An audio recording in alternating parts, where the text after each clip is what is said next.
Welcome to the Fierce as Fuck podcast. I'm your host, Amanda King, and I'm here to teach anybody who wants to fucking listen how to have the audacity to say fuck it to societal standards and live their most authentic life. This podcast is dedicated to bringing sexual conversations from behind closed doors onto the main fucking stage. Because sex, masturbation, squirting, guess what? It's all fucking normal. And by bringing these conversations to the forefront, we help people feel less alone in this world. We help them feel safe. We help them gain their power back, step into their confidence, and have the ability to express themselves authentically as fuck in this world. Because it takes fucking audacity to be your truest self. And we have boatloads of audacity up in this bitch. So let me ask you this. Are you ready for some epic shit? Hello, everybody. So for this week's episode, I wanted to do something a little different, a little special. So what I am going to do is I did a training on delayed ejaculation for my Audacious as Fuck monthly membership. And I'm going to share the audio of this training with you for a few reasons. One, I truly believe this is a subject that a lot of men struggle with and a lot of women feel almost frustrated with because their partners are experiencing it and they're making it mean something about their sexual attraction or how their partner feels. And I want to really clear up a lot of that misinformation or miscommunication for you. And number two, I wanted to give you an insight into my Audacious as Fuck monthly membership because it is open. It's open doors every single day. It's $33 a month, and it is chock full of trainings just like the one you're about to listen to that address a lot of the topics that are considered taboo and that we can't really talk about very much on social media. Or if you follow me from my reels and you love them, they're so fucking short and there's only so many things I can say in a 60-second time span. And so with my monthly membership, you get elongated trainings dedicated to what you need the most in the moment. The community is like 109 people strong. It's fucking incredible. And I just wanted to share this training for you and give you a sneak peek into the membership. And if you would love to sign up, I would love to fucking have you. And the link is actually going to be in the show notes. So I hope you enjoy this training on delayed ejaculation.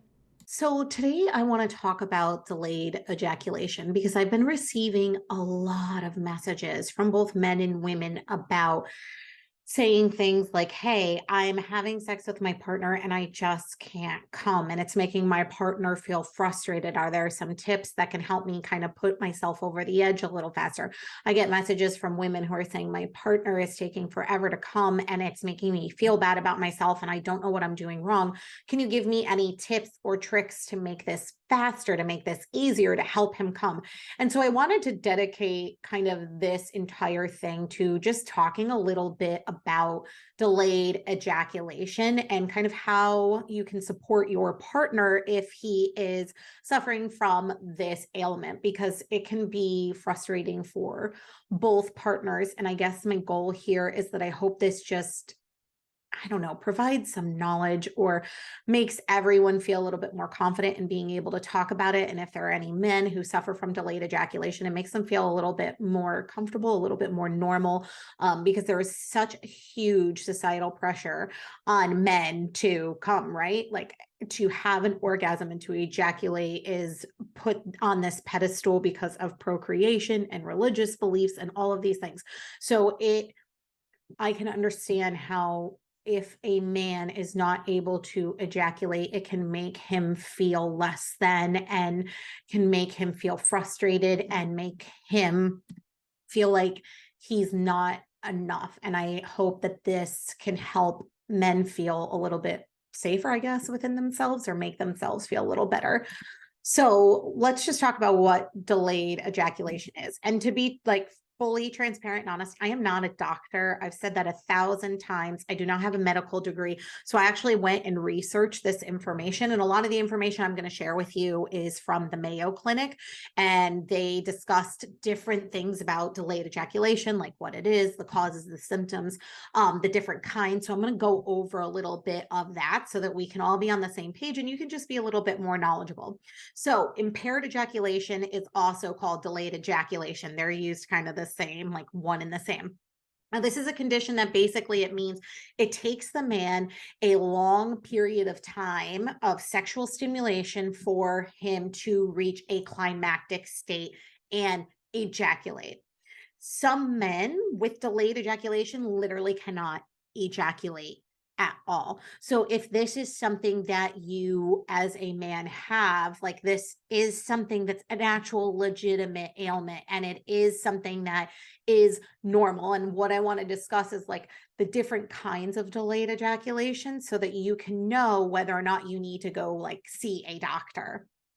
So when I discuss symptoms of delayed ejaculation, there tends to be kind of two separate categories that it is looped into. So we have lifelong versus acquired delayed ejaculation and generalized versus situational. So lifelong delayed ejaculation is, hey, I have not been able to ejaculate since the age of sexual maturity. So you could say anywhere between 16 and 18, I would assume the age range is there.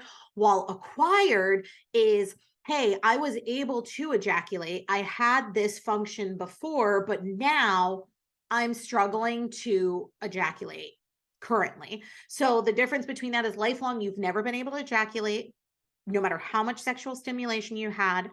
And acquired is, hey, like I used to, and now I can't. Now, there's generalized versus situational delayed ejaculation as well. So generalized delayed ejaculation isn't limited to certain partners or certain kinds of stimulation. This is just like, it happens all of the time. No matter what, no matter who the partner is, no matter what the position is, no matter what I'm doing, whether it's masturbation, whether it's sex, it's just not happening. And situational delayed ejaculation occurs under like certain circumstances. So this could be stress related. This could be, hey, say you're having sex out in public and all of a sudden you're like, oh my God, well, I can't come because I'm nervous that someone's going to come around. So that's more situational than generalized. Generalized is more of like, it doesn't happen no matter what.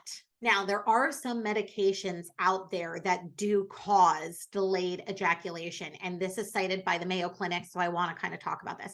So if your significant other is on antidepressants, any type of high blood pressure medicine, any type of diuretic, some antipsychotics, anti-seizure medicine, or obviously we could say other substances that are cited by Mayo Clinic, which could be alcohol, it could be, sometimes some people will say smoking too much weed can cause this. Any other type of substance abuse, as in drug abuse, can cause this as well. But if your significant other is on some type of medication, a symptom of that medication could be delayed ejaculation. So if you are, so this would mean like all of a sudden this becomes acquired, right? All of a sudden you just are not being able to come with your partner. It could be some type of medication that you're on. So always, always, always check with your doctor if you are on any of these medications, or even check the symptoms of your medications and say to your doctor, hey, I've noticed that like I used to be able to come and now I can't. Is this a symptom of my medication? And they will be able to find maybe a different medication for you, or they'll be able to give you more answers. So let's talk about some of the physical causes of delayed ejaculation.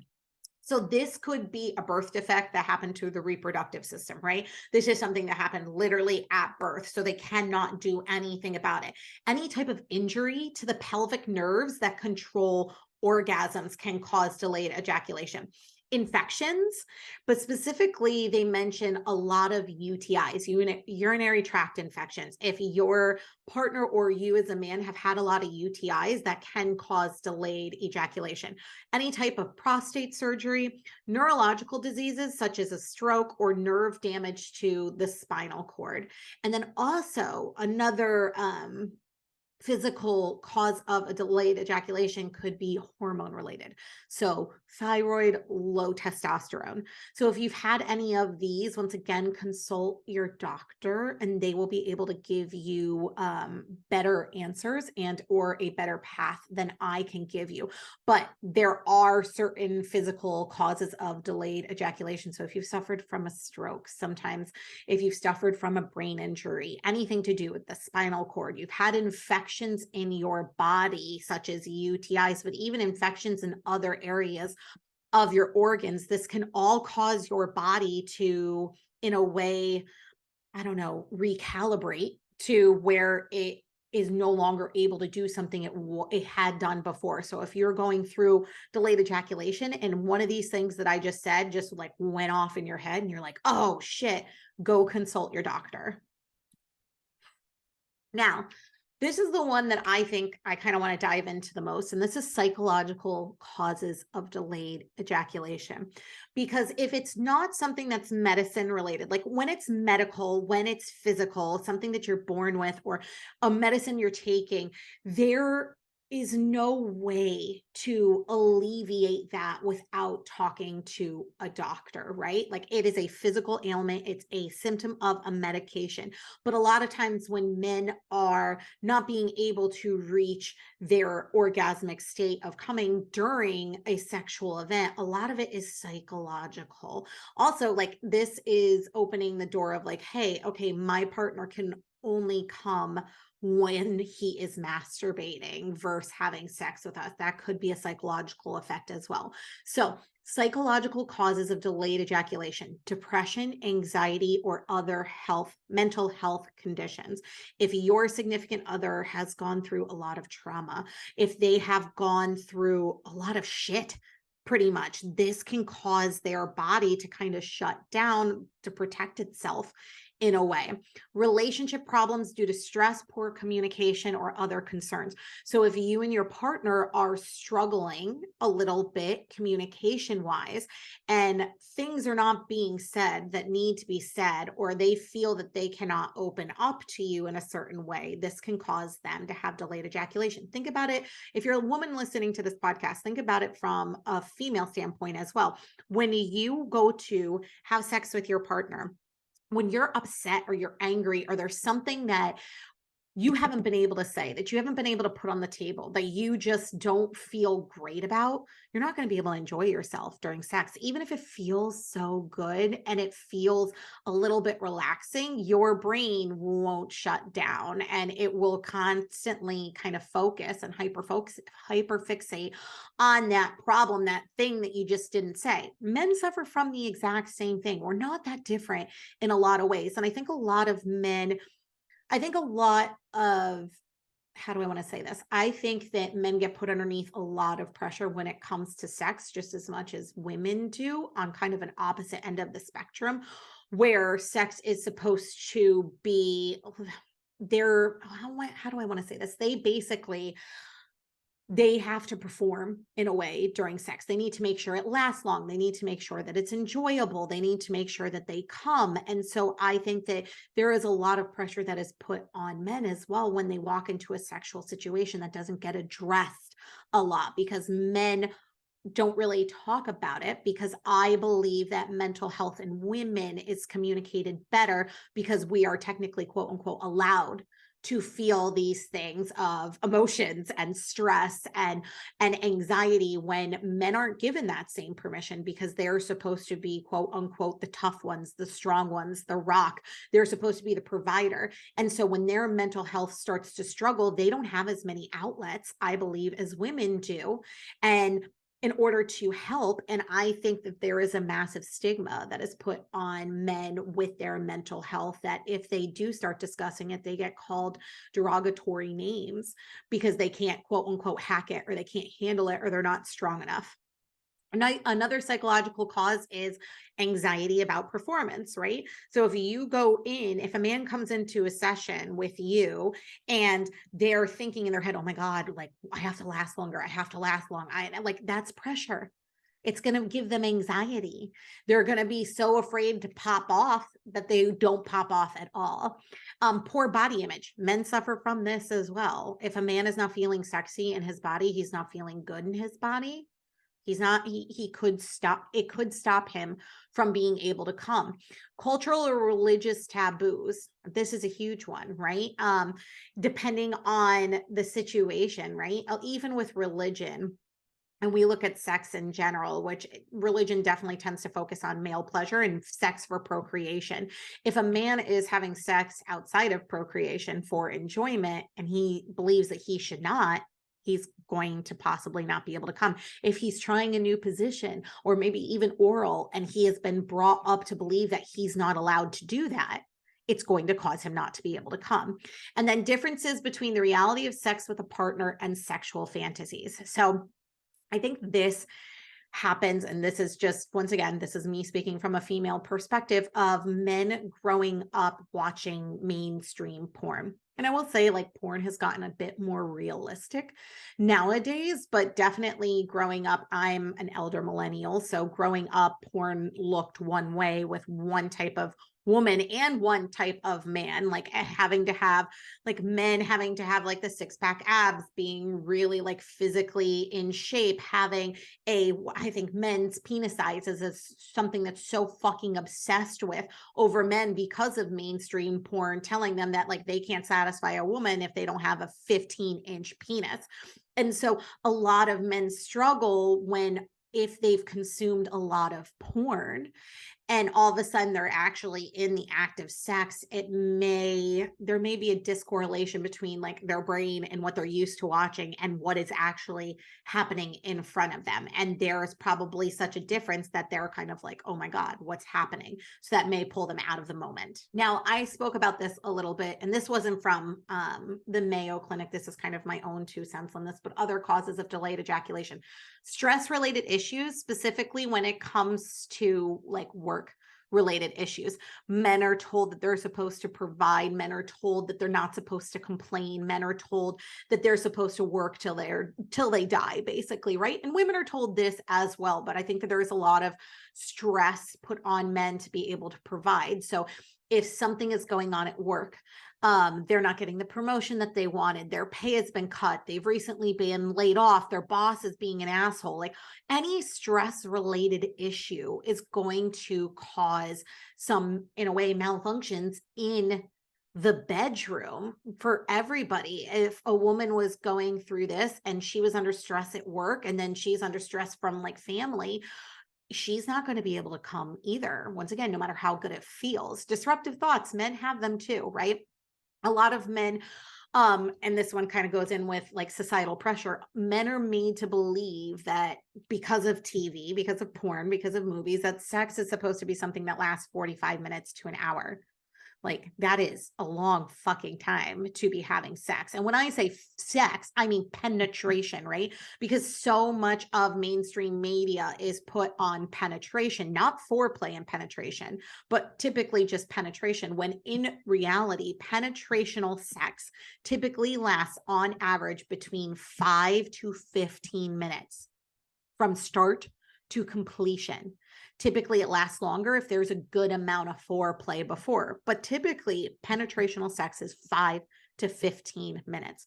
But men are made to believe that it's supposed to be an hour plus type of session. And so when men go in, think of it this way, like when men go into sex and they get that area of penetration, it feels really fucking good to them, right? Especially if there's been a lot of foreplay before, it's going to feel even better to them. And so when they penetrate, it is probably a thought in their head that goes off of, I can't come too quickly. And so men put disruptive thoughts in their head on purpose so that they can last longer. Men will close their eyes to take away the visual aspect of the woman in front of them or the person in front of them so that they can last longer. And so sometimes these disruptive thoughts, because they're trying so hard to last so long, in order to bring joy to their partner, in order to make their partner come, in order to not quote unquote eat. Like premature ejaculation is something that's made fun of all of the time in media and in movies and TV. And so they don't want to be the person who prematurely ejaculates. And so they place disruptive thoughts within their head so that they can last longer. And know what ends up happening? They can't come because they've pulled themselves out of it so much because of all of these disruptive thoughts to last longer. Internalizing feelings and emotions. When society allows women to externally talk about our emotions and our feelings, right? We're given that permission by society. We're also called over emotional and crazy and all of these other things. But when a woman says to society, I feel really terrible about what you just did, I feel really sad, I feel really happy, society's like, that's, oh, okay, you have feelings, you're allowed those because you're a woman. Men are not given that same permission. Men are told that if they feel anything else besides anger, basically, that there's something wrong with them, that they're a wimp, that they're a quote unquote pussy, that they're a quote unquote fag. They're literally so many mean things are said to men. And even when men are upset, don't cry, right? That's what you're a man, you shouldn't be crying. And so men don't understand how to properly communicate their feelings. And instead, they internalize all of that shit because they're not allowed to feel it outwardly. And so when they internalize feelings and emotions, it's going to affect their sex life because they're not saying something that they feel. And so it's going to possibly cause them not to be able to ejaculate as fast as normal or in general at all. And of course, positions. Depending on the position, depending on the sexual act, some men just can't come in certain areas. Like if it's an oral sex, some men can't come no matter how long you're down there. They can't come during oral sex, but they can come during penetrational sex. Some men can't come during penetrational sex, but they can come through masturbation and oral sex, right? It can be missionary does it for them, but cowgirl doesn't. It depends on the position as well. So certain positions in sex can cause delayed ejaculation. Now, this one is more for the people who their partners are currently struggling with delayed ejaculation. So what do you do if your partner is struggling? Number one, communication is going to be key. Communication is going to be key. Hey, and it's a way of even sitting there and one, like during the sex session, during sexual activities, everyone is at this really raw, vulnerable state, even men, right? We don't give enough credit sometimes when it comes to, the level of vulnerability that men put out there during sex as well. And so they are probably already frustrated that they can't come. They are probably already in their own heads about not being able to come. They're probably feeling all of the feels about not being able to come. And so being able to communicate to your partner of like, hey, first ask, like, if this is situational, what's going on, right? I've noticed lately you haven't been able to come during sex, no matter how long we've been going. Is everything okay? What can I do to like alleviate some stress? Are you under stress? What are you feeling? And like, know that your partner, if they're not used to addressing their feelings and externally, in a way, purging their feelings, this may make them a little uncomfortable. But you as their partner are there to show that you're there to support them and to do whatever it is to be able to help them psychologically, mentally, physically through what they are going through. So just saying to them, hey, like, I noticed you haven't been able to. What's going on? Is there anything that you want to talk about? And like saying to them, I'm super, and even putting it from a way of like, hey, babe, I'm really satisfied with our sex life and it feels really good. And like, I love that you make me orgasm or come or squirt or ejaculate, whatever you want to say.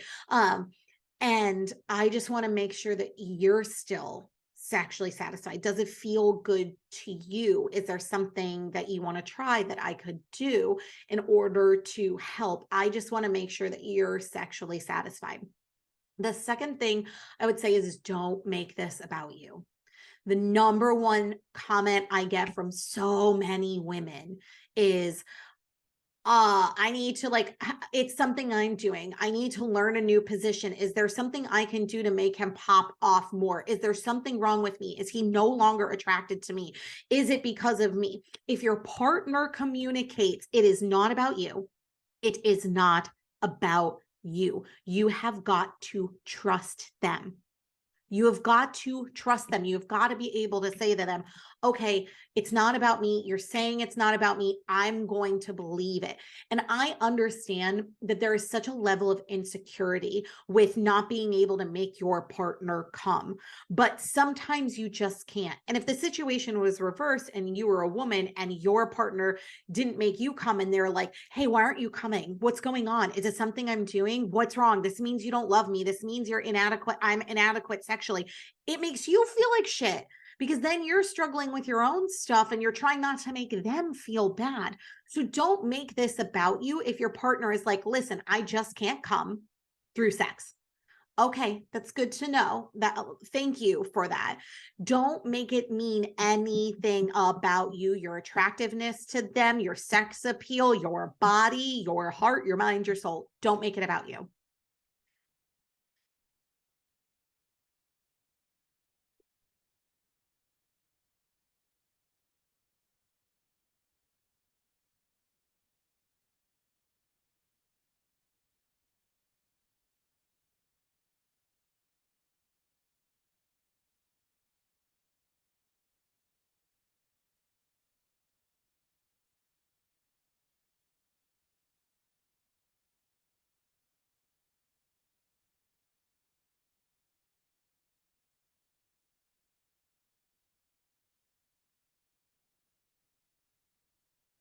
Next, ask them how you can support them in order to reach completion if it is possible, right? If it's not possible, just say, tell me, like maybe we could try some new positions. So I just want to make sure you're 100% sexually satisfied. And if they're like, yes, I am, even though I'm not coming, great, let it go, drop it. But also ask them if they're someone who cannot ejaculate during sex and maybe it's just masturbation, right? Or maybe it's just through oral. Ask them like, hey, how can I support you to make you come? Because I know that when two people orgasm and or come, it is a way of being connected to each other. That's what it's really about. There's a connection in there when two people are able to pleasure each other to that level. And that's what's missing, right? I miss being able to do that for that person. So maybe ask them, how can I support you during this so that you can reach completion? So if this is, okay, he needs to masturbate afterwards, is there a way I can help you masturbate? Can I watch you masturbate? Can you record yourself masturbating for me so I feel like I'm part of the process? Can I give you a photo of me to masturbate to? Can I stand naked in front of you so that you can masturbate to me? There are other ways to be connected in that moment rather than it just needing to be through penetrational sex. Don't add pressure, any extra pressure, right? And especially once again, by making it about you. So do not be like, it's okay if your partner is struggling coming and you're starting to get uncomfortable. It's okay to say, hey, babe, it's starting to hurt a little bit. Like, don't push it. But also don't be like, are you going to come now? When are you going to come? It needs to stop. You can just say, hey, it just, babe, I'm not feeling it anymore, or it's starting to hurt. Are you close? And if they're like, no, I'm not close, be like, okay, is there something I can help? Do you need to go masturbate? Just don't add that extra pressure of like, when is it going to happen? Are you going to do it? And recognize that ejaculation doesn't have to equate to sexual satisfaction, right? If you are a woman and you have a session where you have sex and maybe you don't have an orgasm, that doesn't mean that the session wasn't great. It just means you couldn't get there, right? So ejaculation or orgasming doesn't have to equate to sexual satisfaction. Someone can be sexually satisfied without ejaculating. So that's why I always say, don't be afraid to ask your partner, are you sexually satisfied? And if they're like, yes, I fucking am. I love you. I love your body. I love having sex with you. I just can't come. Then that's okay. And be like, okay, I'm not going to make this about me. I just want to make sure that you're satisfied. Okay, some other things to what to do if your partner just can't come. Don't make it about you needing to learn new techniques. So many women, like I said, are, hey, oh, can you teach me a new technique? How can I make him pop off faster? Stop making this about you. It's not about you. And I don't mean that in like a bad way. I just mean that as in like, stop putting pressure on yourself for that person. If they can't come, they just can't come. It's not about you. It's not about your body. It's not about how you're going to hold his dick in your mouth or how you're going to contort your body. It's something that they're going through. And as long as you lend them support in other ways, it doesn't need to be this fucking game with yourself of like, how do I make myself this goddamn porn goddess in order to get my person off? Don't make it an end goal, meaning don't make it about coming. Don't make it about the orgasm. Make it about the experience. Make it about the connection. Make it about the intimacy. Communication is key. Don't try and ride it out, ladies, meaning, oh my God, I'm going to sit here for an hour, even though it's hurting, even though I'm starting to get raw because he hasn't come yet. Don't hurt your body because of it. Just communicate. Hey, it hurts. It's starting to hurt. Can we slow down? Try other forms of foreplay before sexual intercourse. So if you know he can't get off during sexual intercourse, but can get off during oral, give him a blowjob. Let him masturbate before sexual intercourse. And then when he bounces back, have sexual intercourse. Figure out other ways beforehand to start getting his engine rolling so that sex, when you're done and you're completed in sex, it's not like you have to wait for him to stop. He's already came, or he's going to masturbate afterwards, so it's okay. And then ask to be, I said this before, but ask to be a part of the process. If they can come via masturbation, right? Can I be in the room when you do it? Is it like, can I be there? If not, if that's uncomfortable, can I give you a picture? Can I give you a video of me? Can you record it so I can watch it later? Tell them you want to be part of the process. Tell them, you can't make them come in this one specific way, and it's they can't come. It's not you can't make them come, but how can I be part of that connection, part of that process for you, even if you have to do it yourself? And that is all for today. And like I said, I am not a trained professional. I am not a doctor. I am just here to try to help you all understand your partners a little bit better. So if this has helped, please leave comments. Let me know if you have any other follow-up questions. Don't be afraid to DM me and ask me, but have a good day. Thank you so much for listening to the Fierce as Fuck podcast. And some parting words for you today. Remember this: no matter how hard society pushes you down, no matter how many times you fall, as long as you get the fuck back up, they can never stop you. You are unfuckable with. You will win. Don't allow this world to dictate how you show up in it. Don't allow society to make you bend the knee. Instead, make them bend theirs. And don't forget, if you like what you heard, go on to iTunes and Spotify and leave your girl a review. Until next time, my